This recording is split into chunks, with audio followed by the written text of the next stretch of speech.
All right, so today we are on day 83 of the 1 year chronological Bible plan, and we are going to be continuing on in Joshua and diving a little bit into First Chronicles as well. Let's get into it. Joshua 7. But the Israelites were unfaithful in regard to their devoted things. Achan, son of Carmi, the son of Zimri, the son of Zerah of the tribe of Judah, took some of them. So the Lord's took some of them. So the Lord's anger burned against Israel. First Chronicles 2. The son of Carmi, Achar, who brought trouble on Israel by violating the ban on taking devoted things. Joshua 7. Now Joshua sent men from Jericho to Ai, which is near Beth Aven, to the east of Bethel, and told them, Go up and spy out the region. So the men went up and spied out Ai. When they returned to Joshua, they said, Not all the army will have to go up against Ai. Send 2 or 3,000 men to take it, and do not weary the whole army, for only a few people live there. So about 3,000 went up, but they were routed by the men of Ai, who killed about 36 of them. They chased the Israelites from the city gate as far as the stone quarries, and struck them down on the slopes. At this, the hearts of the people melted in fear and became like water. Then Joshua tore his clothes and fell face down to the ground before the ark of the Lord, remaining there till evening. The elders of Israel did the same, and sprinkled dust on their heads. And Joshua said, Alas, sovereign Lord, why did you ever bring this people across the Jordan to deliver us into the hands of the Amorites to destroy us? If only we had been content to stay on the other side of the Jordan. Pardon your servant, Lord. What can I say, now that Israel has been routed by its enemies? The Canaanites and the other people of the country will hear about this, and they will surround us and wipe out our name from the earth. What then will you do for your own great name? The Lord said to Joshua, Stand up. What are you doing down on your face? Israel has sinned. They have violated my covenant, which I commanded them to keep. They have taken some of the devoted things. They have stolen. They have lied. They have put them with their own possessions. That is why the Israelites cannot stand against their enemies. They turn their backs and run because they have been made liable to destruction. I will not be with you anymore unless you I will not be with you anymore unless you destroy whatever among you is devoted to destruction. Go, consecrate the people. Tell them, consecrate yourselves in preparation for tomorrow, for this is what the Lord, the God of Israel, says. There are devoted things among you, Israel. You cannot stand against your enemies until you remove them. In the morning, present yourselves tribe by tribe. The tribe the Lord chooses shall come forward clan by clan. The clan the Lord chooses shall come forward family by family. And the family the Lord chooses shall come forward man by man. Whoever is caught with the devoted things shall be destroyed by fire, along with all that belongs to him. He has violated the covenant of the Lord and has done an outrageous thing in Israel. Early the next morning, Joshua had Israel come forward by tribes, and Judah was chosen. The clans of Judah came forward, and the Zerahites were chosen. He had the clan of the Zerahites come forward by families, and Zimri was chosen. Joshua had his family come forward by man, and Achan, son of Carmi, the son of Zimri, the son of Zerah, of the tribe of Judah was chosen. Then Joshua said to Achan, My son, give glory to the Lord, the God of Israel, and honor him. Tell me what you have done. Do not hide it from me. Achan replied, It is true. I have sinned against the Lord, the God of Israel. This is what I have done. When I saw in the plunder a beautiful robe from Babylonia, 200 shekels of silver, which is about 5 pounds of silver, and a bar of gold weighing 50 shekels, which is about 1.25 pounds. I coveted them and took them. They are hidden in the ground inside my tent with the silver underneath. So Joshua sent messengers, and they ran to the tent, and there it was, hidden in his tent, with the silver underneath. They took the things from the tent, brought them to Joshua and all the Israelites, and spread them out before the Lord. Then Joshua, together with all Israel, took Achan son of Zerah, the silver, the robe, the gold bar, his sons and daughters, his cattle, donkeys, and sheep, his tent, and all that he had to the valley of Achor. Joshua said, Why have you brought this trouble on us? The Lord will bring trouble on you today. Then all Israel stoned him, and after they had stoned the rest, they burned them. Over Achan they heaped a large pile of rocks, which remains to this day. Then the Lord turned from his fierce anger. Therefore that place has been called the Valley of Achor ever since. Joshua 8. Ai destroyed. Then the Lord said to Joshua, Do not be afraid, do not be discouraged. Take the whole army with you, and go up and attack Ai, for I have delivered into your hands the king of Ai, his people, his city, and his land. You shall do to Ai and its king as you did to Jericho and its king, except that you may carry off their plunder and livestock for yourselves. Set an ambush behind the city. So Joshua and the whole army moved out to attack Ai. He chose 30,000 of his best fighting men and sent them out at night with these orders. Listen carefully. You are to set an ambush behind the city. Don't go very far from it. All of you be on the alert and I and all those with me will advance on the city, and when the men come out against us as they did before, we will flee from them. We will flee from them. They will pursue us until we have lured them away from the city, for they will say, they are running away from us as they did before. So when we flee from them, you are to rise up from ambush and take the city. The Lord your God will give it into your hand. When you have taken the city, set it on fire. Do what the Lord has commanded. See to it, you have my orders. Then Joshua sent them off, and they went to the place of ambush and lay in wait between Bethel and Ai, to the west of Ai. But Joshua spent that night with the people. Early the next morning, Joshua mustered his army, and he and the leaders of Israel marched before them to Ai. The entire force that was with him marched up and approached the city and arrived in front of it. They set up camp north of Ai, with the valley between them and the city. Joshua had taken about 5,000 men and set them in an ambush between Bethel and Ai, to the west of the city. So the soldiers took up their positions, with the main camp to the north of the city and the ambush to the west of it.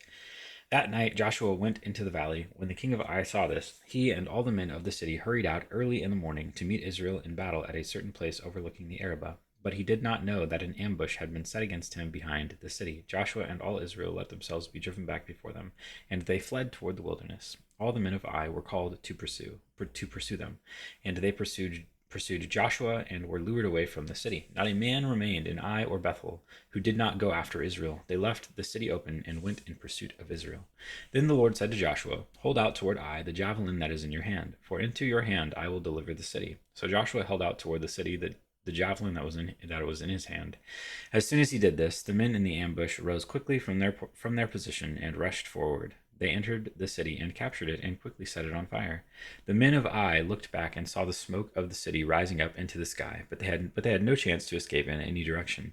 The Israelites who had been fleeing toward the wilderness had turned back against their pursuers. For when Joshua and all Israel saw that the ambush had taken the city and that smoke was going up from it, they turned around and attacked the men of Ai. Those in the ambush also came out of the city against them, so that they were caught in the middle, with Israelites on both sides. Israel cut them down, leaving them neither survivors nor fugitives. But they took the king of Ai alive and brought him to Joshua, when Israel had finished killing all the men of Ai in the fields and in the wilderness, where they had chased them.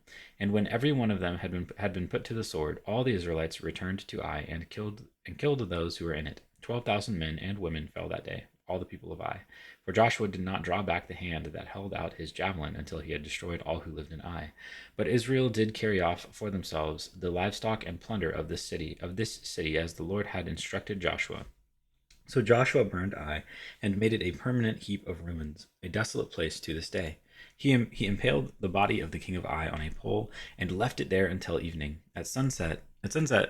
At sunset, Joshua ordered them to take the body from the pole and throw it down at the entrance of the city gate, and they raised a large pile of rocks over it, which remains to this day. The covenant renewed at Mount Ebal.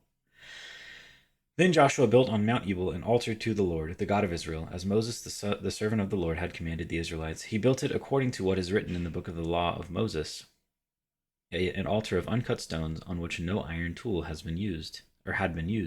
On it they offered to the Lord burnt offerings and sacrificed fellowship offerings. There, in the presence of the Israelites, Joshua wrote on stones a copy of the law of Moses. All the Israelites, with their elders, officials, and judges, were standing on both sides of the ark of the covenant of the Lord, facing the Levitical priests who carried it. Both the foreigners living among them and the native-born were there. Half of the people stood in front of Mount Gerizim, and half of them in front of Mount Ebal, as Moses, the servant of the Lord, had formerly commanded when he gave instructions to bless the people of Israel. Afterward, Joshua read all the words of the law, the blessings and the curses, just as it is written in the book of the law. There was not a word of all that Moses had commanded that Joshua did not read to the whole assembly of Israel, including the women and children, and the foreigners who lived among them. Joshua 9. The Gibeonite deception. Now when all the kings west of the Jordan heard about these things, the kings in hill country, in the western foothills, and along the entire coast of the Mediterranean Sea as far as Lebanon, the kings of the Hittites, Amorites, Canaanites, Perizzites, Hivites, and Jebusites, they came together to wage war against Joshua and Israel. However, when the people of Gibeon heard what Joshua had done to Jericho and Ai, they resorted to a ruse. They went as a delegation whose donkeys were loaded with worn-out sacks and old wineskins, cracked and mended. cracked and mended. They put worn and patched sandals on their feet and wore old clothes. All the bread of their food supply was dry and moldy. They went to Joshua in the camp at Gilgal and said to him and the Israelites, "We have come from a distant country. Make a treaty with us." The Israelites said to the Hivites, "But perhaps you live near us, so how can we make a treaty with you?" We are your servants," they said to Joshua. But Joshua asked, "Who are you and where do you come from?" They answered, "Your servants have come from a very distant country because of the fame of the Lord your God. For we have heard reports of him, all that he did in Egypt and all that he did to the two kings of the Amorites east of the Jordan, Sihon king of Heshbon and Og king of Bashan, who reigned in Ashtaroth, and our elders and all those living in our country said to us, 'Take provisions for your journey, go and meet them, and say, We are your servants, make a treaty with us.' This bread of ours was warm when we packed it at home on the day we left to come to you, but now see how dry and moldy it is. And these wineskins that we filled were new, but see how cracked they are. And our clothes and sandals are worn out by the very long journey." The Israelites sampled their provisions, but did not inquire of the Lord. Then Joshua made a treaty of peace with them to let them live, and the leaders of the assembly ratified it by oath. 3 days after they had made the treaty with the Gibeonites, the Israelites heard that they were neighbors living near them. So the Israelites set out, and on the third day came to their cities, Gibeon, Kephra, Beeroth, and Kiriath Jearim. But the Israelites did not attack them, because the leaders of the assembly had sworn an oath to them by the Lord, the God of Israel. The whole assembly grumbled against the leaders, but the leaders answered, "We have given them our oath by the Lord, the God of Israel, and we cannot touch them now. This is what we will do to them. We will let them live, so that God's wrath will not fall on us for breaking the oath we swore to them."